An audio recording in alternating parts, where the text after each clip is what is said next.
I'm Christopher Lara with The Digital, joined by Keri, our VP of Operations, Elyssa, one of our talented digital marketing strategists, and today we're going to talk about what makes a good website. So I know there's a level of subjectivity when it comes to opinions on what makes a good website, but I'm sure we can all agree there are probably some key attributes that make for a good website.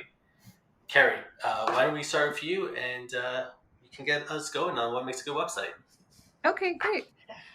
So I think one of the things you want to consider is what is the first impression when somebody lands on your website.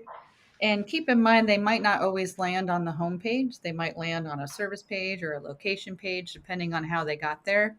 But regardless of how they get there, you want to make sure that in the first couple of seconds, they know who you are, what type of company you are, and maybe what product or service you provide, and most importantly, how you can fulfill a need that they're looking for.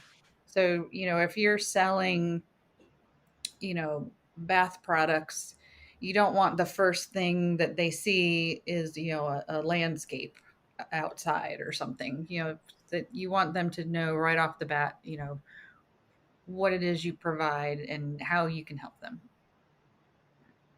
Cool. Yeah, I agree. I don't know. I think it's as simple as, does the website accomplish what you want it to accomplish? Are you looking to inform an individual? Are you looking for them to reach out to you? Are you looking for them to be convinced to purchase a product? So Mhm. having clear goals and a clear way to track that can help you kind of understand if your website's good or not. Yeah, and similar to what you just said, Carrie, from the perspective of a customer, I want to understand the who, what, when, where, and why of the company and why I'm on the site.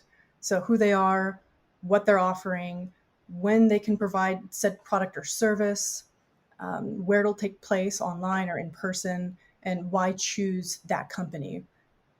So, as a user, I would want to have case studies on the site, testimonials, check out reviews before I choose to go with a random, e-commerce company or just any business. So I think that's a really important piece of information that businesses should, whether they're e-commerce or not, I think they should have that on their site. So then once they get there and they know who you are, what you provide, you also want them to have a good user experience while they're going through your site. So do the pages load quickly?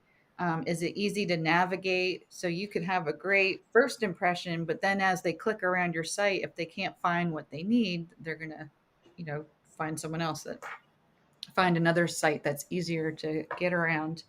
And then also keep in mind that, about half of your traffic is probably going to be from mobile devices. So you want to take a good look at your site and make sure that it's mobile friendly. It might be beautiful on desktop, but if they can't navigate it easily on mobile, they're going to go to another site. Yeah, I Yeah. think Google famously says they like websites that end a user's search intent. Yeah. Oh, And one, this is a data point that's not subjective. There's it, your website should load in under 3 seconds, and I think it's under 2 seconds for e-commerce. So, I mean, you can run your own tests on that using different tools. Page Speed Insights is a really good one, but you should test your homepage, not just your homepage, but your product pages, your service pages, and just see how they stack up against each other. So, I mean, 2 seconds, we're in the age of consumerism, instant gratification is king. So if it doesn't load fast, people are going to bounce right off your site and find something else that suits them. right. Because while your business or your product is the one and only one for you and, maybe your friends and family, like there's no customer loyalty when it comes to search engines unless they've purchased from you already before. So, speed and usability, user flow, navigation, those are huge impacts on your conversions. Yes, all good points. Oh, and speaking of conversions, um, once you have your site is looking great and it's easy to navigate, You also want to make sure that it converts. So, um, we often say at the digital that we don't build just pretty websites, but money making websites. So whether it's we generate leads, um, sales. So, it's looking at your analytics. And if you're not getting those leads, finding out why. It might be related to user experience or your messaging, the speed, things like that. So, that's to me, it's a website is not good unless, it's um, meeting the goals that you're trying to attain. Cool. I can think of some specific examples. Having looking at websites all day long that sometimes I'll notice that are worth mentioning. I know sometimes when I look at a service page, I will notice that there's no way for the user to contact you. You don't have a phone number on there or a contact form. I know that you might have a contact page, but instead of a user landing on that page and being able to take an action right away to reach out to you, now they have to take another step and go to a different page. And while it seems small, that additional step kind of does lead to less conversions. So just something to keep in mind. Um, I think it's important to keep ADA in mind. Mhm. Not everyone is built the same. Some people have different challenges. So, the contrast ratio between the website background and your text should be clear and easy to read. And just to clarify, ADA stands for American with Disabilities Act. And so websites are considered a public accommodation. So, um, legally, you need to make sure that your website is accessible, but also just to be um, a good business owner and serve to everyone who might come to your website. And it could be someone who's visually impaired. It could be someone who's motor impaired where they can't use their mouse and they have to use the keyboard to tab through your site, or they're using some assistive technology to navigate your site. I'm sorry, go ahead, Chris. I just wanted to make sure that our listeners knew what ADA meant. Yeah, of course. No, thank you. I appreciate that. I say the one other kind of big pet peeve sometimes that I run into when looking at a website is just really outdated content. Maybe you wrote a great piece of content 5 years ago, but the landscape or the where your topic has changed a bit, and you haven't revisited it. So revisiting content to refresh it and make sure that it's up to date and quality content. I think it's part of having a good website. Yeah, and having and dig a little deeper into the quality content. I personally don't like sites that they don't get to the point. They like to tell a story, and you really just you just want the instructions, or you just want to learn about whatever topic you were there for, and then every other section is an ad. And so keep your user in mind. You're not just trying to sell every time they're on your site, but provide the information. um, and if you provide a good experience and quality content, they're going to come back and dig deeper into your site as well. Yeah, always deliver value, focus on value, and they'll start trusting you as the authority on that topic or service. Yeah. So, good point.